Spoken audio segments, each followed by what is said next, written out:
Today we begin the session on chapter 17 that deals with the acts of giving. The idea of charity is embedded in every religious process.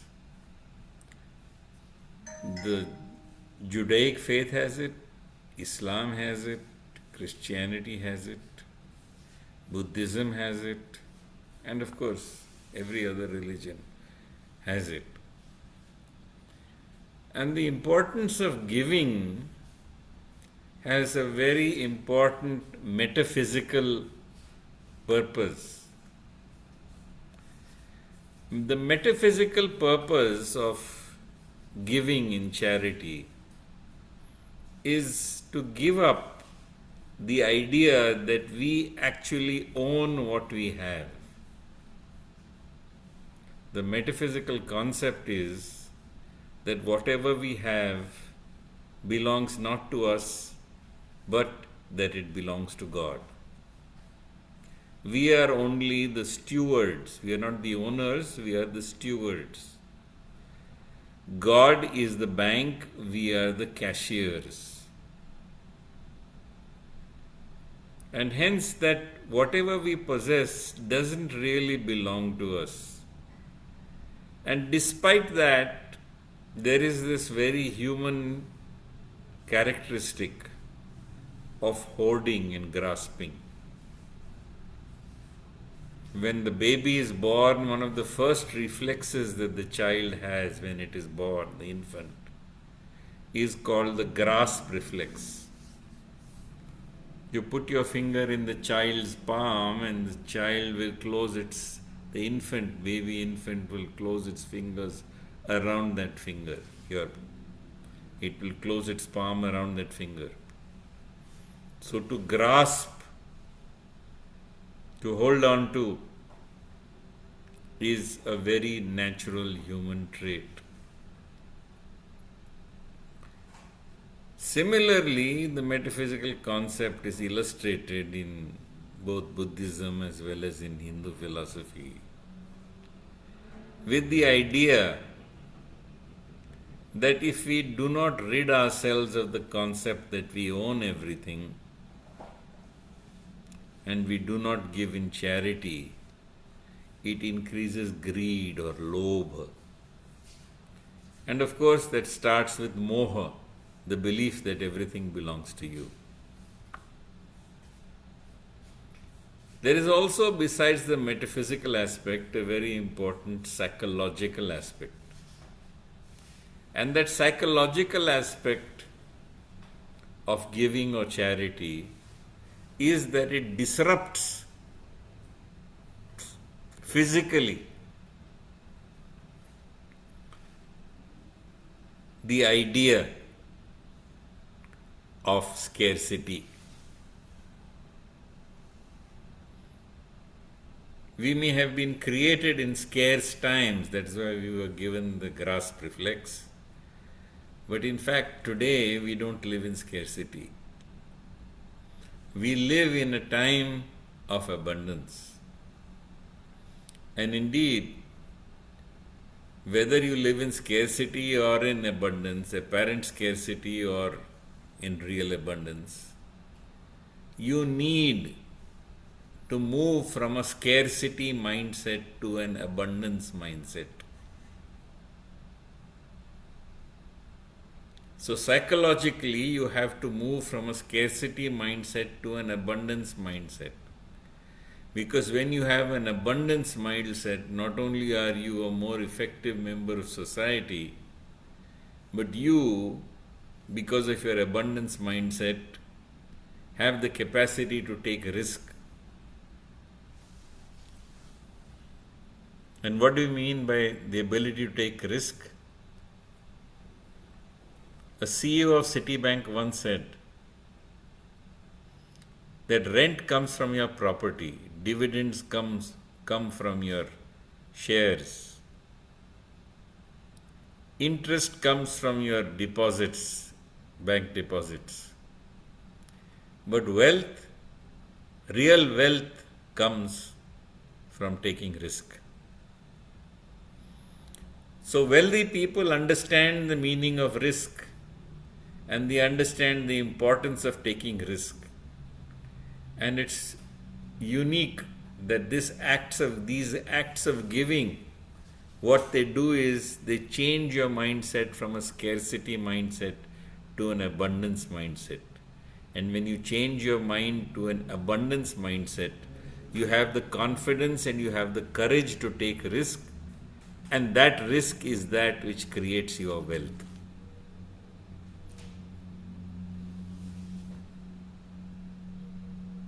I would like to take you back to the Bhagavad-Geeta, chapter 5. And in chapter 5, I want to take you to the 29th verse. In the 29th verse of chapter 5, Krishna declares,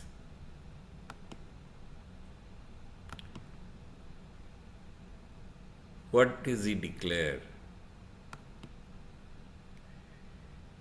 He declares that Bhoktaram yagna tapasam sarvaloka maheshwaram suridam sarva bhutanam yad gnatva mam shanti mrichati. A person who realizes that God is the only enjoyer, that God is the only controller and possessor, and who realizes that God is equal friend of all living entities, one who realizes this in truth attains supreme peace.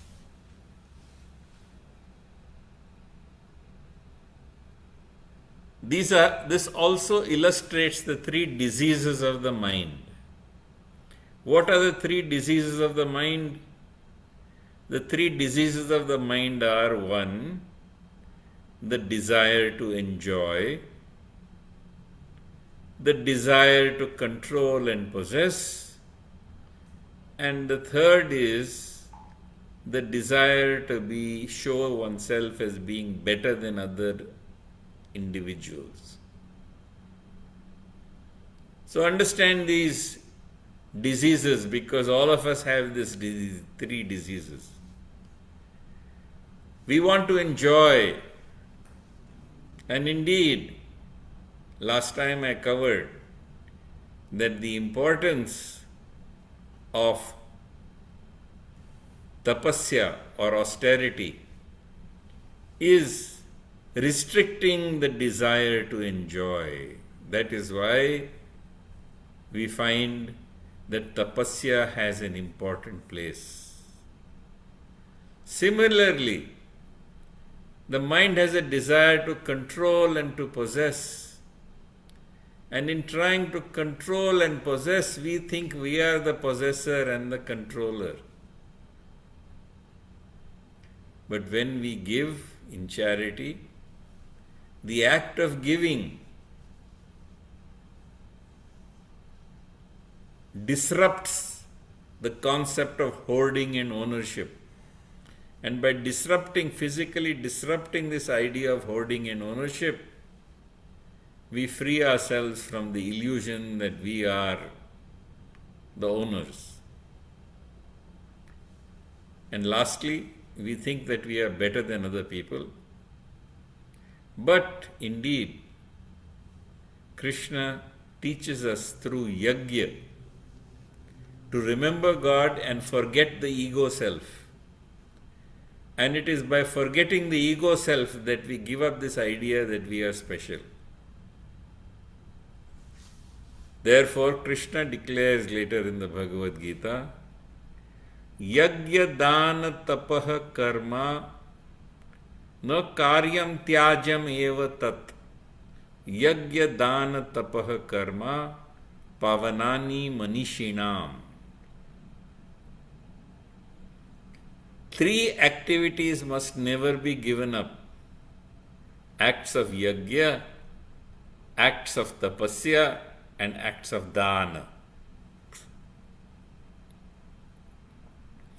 because these three purify even the greatest souls.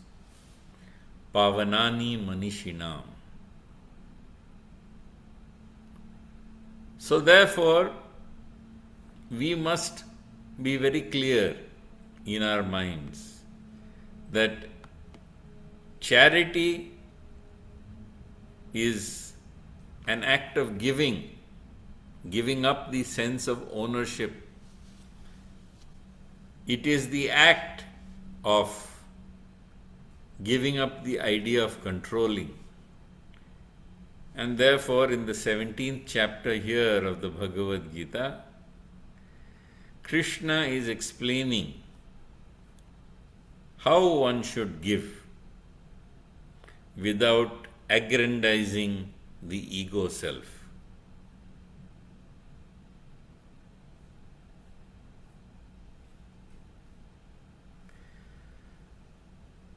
So, we see in chapter 17, text 20, what is sattvic giving? Dātavyam iti yad dhyanam iti yad dhanam diyate anupakarine deshe kale cha patre cha tad dhanam sattvikam smritam. When charity is given to a deserving person, dātavyam, you are giving yad dhanam, and you are giving it without consideration of getting anything in return, diyate anupakarine.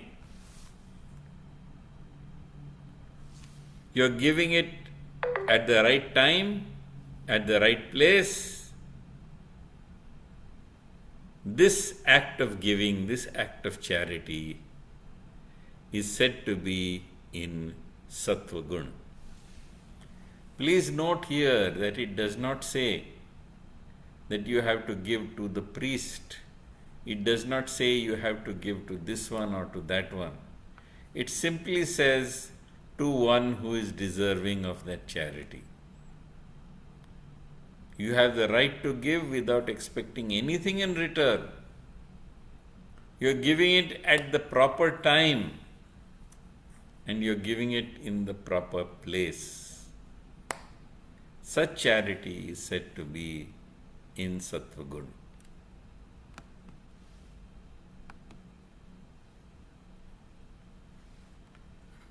Now Krishna describes that charity which is in Rajagun. In chapter 17, verse 21, Krishna says, Yattu pratyupkara artham phalam uddishya va punah diyate cha pariklishtam tad dhanam rajasam smritam. When you give charity because you have been coerced into giving charity, there is a social obligation, or somebody is pressing you so much you want to give charity to get rid of that person. So when you are giving charity with reluctance, when you are giving charity with the idea of getting something in return, it's important to understand bribes are given in the hope of getting something in return. Bribes may be given to officials in government, in corporates, with the idea of getting something in return. That is rajasic charity. Just like giving money reluctantly or giving charity of anything reluctantly is also rajasic. Diyate cha pariklishtam tad dhanam rajasam smritam. So when you hope to get something in return, when you are giving it reluctantly, when indeed you are giving it out of coercion, that is known as charity in the form of passion. It's also important to note here that giving in charity, because you want your name on that charity, because you want to be glorified for that charity, because you want your glory to be spread as a big giver and a big charitable donor, is also rajasic charity. In the Bible, Jesus says, "Let your left hand not know what thy right hand is doing," when you give in charity. What does that mean? It means not only should you give your charity secretly, so that your ego is not aggrandized by people saying, "Wah, wah, wah, what a charitable person," but also your left hand doesn't know what your right hand is doing, so you do not even enjoy the satisfaction, the inner arrogance that I am a giver, because that would make it rajasic charity and it would defeat the purpose of giving.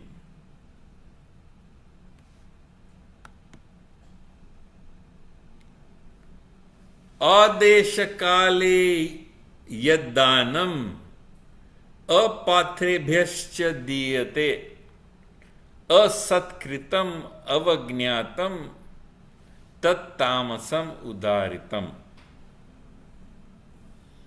So charity given at the wrong place, given at the wrong time, given to unworthy persons, without showing respect or showing contempt, is said to be of the nature of tamoguna. I will give you an example. I was present at a time when charity was given for the wrong purpose to the wrong person at the wrong time, without respect and with contempt. Once upon a time, in front of me, a sweeper in the hospital ward came to a doctor and asked him, "doctor साहब, मुझे दिवाली का दे देना." Now this was sometime in the month of May. Diwali was more than 6 months ago and perhaps 6 months in the future. So it was the wrong time. Immediately the nurse in charge of the ward, the matron, said, "Don't give him anything, sir, because he is a drunkard. And as a drunkard, whatever money you give him will go into his addiction of alcohol. He has 6 children, but all of them are fed by the mother who works also. He doesn't give her a penny. He uses every penny he gets for drinking and becoming drunk." So the doctor laughed and looked at him and said, he held a 100 rupee note in front of him and said, this at that time, this is a long time ago, and 100 rupees was a lot of money at that time.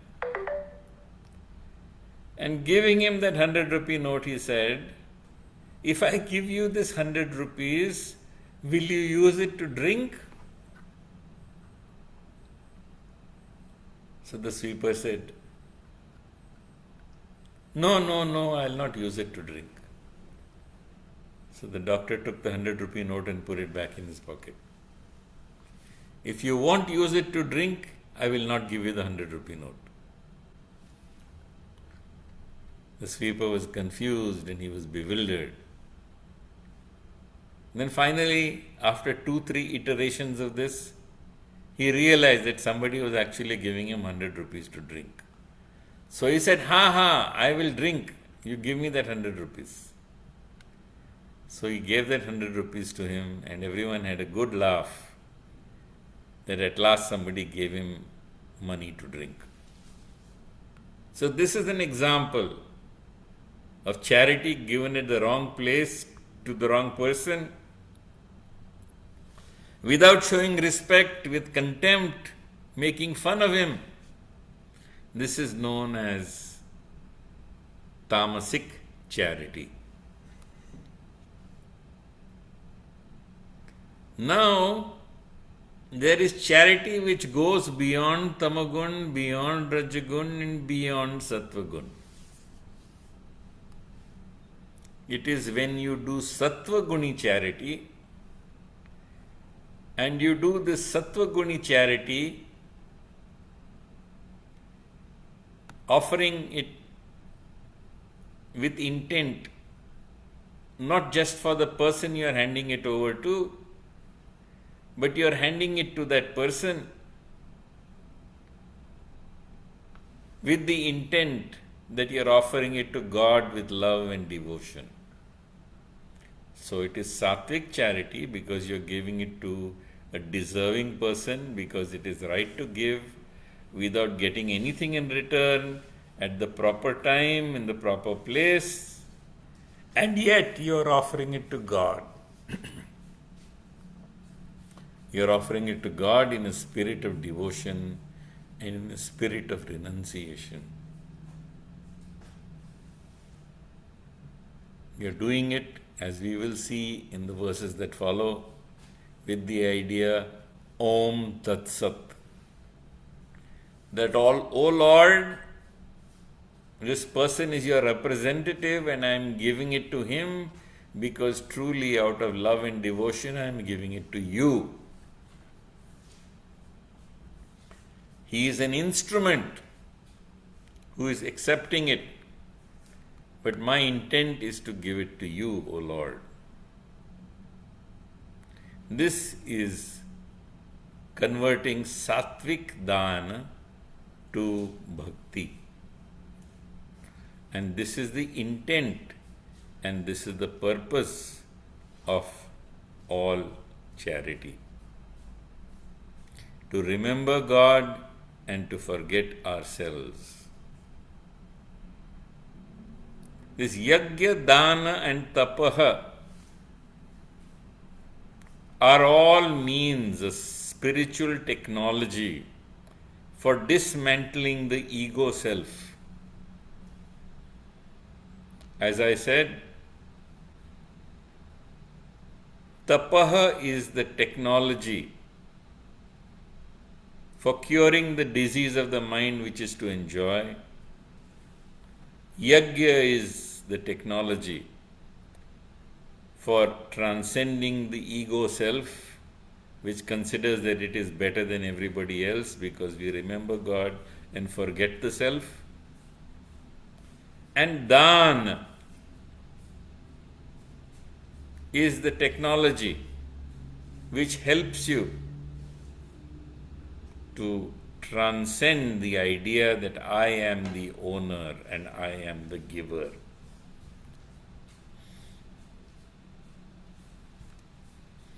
There are many rewards to charity, but we are not doing them for reward. As I said, you are transcending from a mind that is inured in scarcity, and you are moving from a scarcity mindset to an abundance mindset. By moving to an abundance mindset, you are creating the confidence and the courage to being able to take a risk. And this ability to take a risk will also create your wealth. Though the real purpose of charity is to give through a conduit, the right person, the right time, the right place. Deshe kale cha patre cha. We are giving But that person, that place, that time, all of them only serve as a conduit by which we give to God. And as we give to God, we become healed within. We attain salvation, and eventually we return to meet Him. In the Bhagawad-Geeta, Krishna points out that yat karoshi yad ashnasi yat juhosi dadasi yat tapasyasi kaunteya tat kurushvama darpanam. Whatever you do, whatever you eat, whatever you offer, whatever you give away, do it for me. Shubha ashubha phalerevam moksha se karma bandhane sannyasa yoga yuktena vimukto mam ivaishyasi. Acting in this way in karma sannyas, you will eventually transcend all auspicious and inauspiciousness, good karma and bad karma. And transcending karma altogether, you will eventually come to me. So I will stop at this juncture. If you have any queries or questions related to this subject, I'll be happy to take them. Thank you, Santanu, for today's session. My first question is intention more important than the act itself when it comes to charity? Well, both of them are important. Intention is certainly very, very important because we want to see that we are giving to God. But also the act, that we are giving it at the right time, at the right place, to the right person, to the deserving person. All of these are also equally important. Intent is good, but also the act has to be correct. So if you keep your act correct, it is easy to make the intent good. But if your intent is good, it's sometimes very difficult to make the act good. So you focus on the act, and then it becomes easy to have the right intent. So focus first on the act. And my next question is, can Dāna extend beyond money, such as time, attention, or forgiveness? Of course, dana is the act of giving. It is giving of what you have, the best of yourself. It could be in money, it could be so many other things. That is, it's called dravya yagya, giving of material things. But the highest of all giving is called jnana yagya, the idea of giving knowledge, giving love, and giving compassion to people around you. That is the highest knowledge, highest giving of all. Thank you so much for today's lovely session, Shantanu. And to all our viewers, if you liked it too, then don't forget to share this video with your loved ones. Also, stay tuned as we meet again on next Thursday at 8 a.m. for another session on the Bhagavad Gita. So, Hare Hari Krishna. Om, Jai Shri Krishna, Hare Krishna.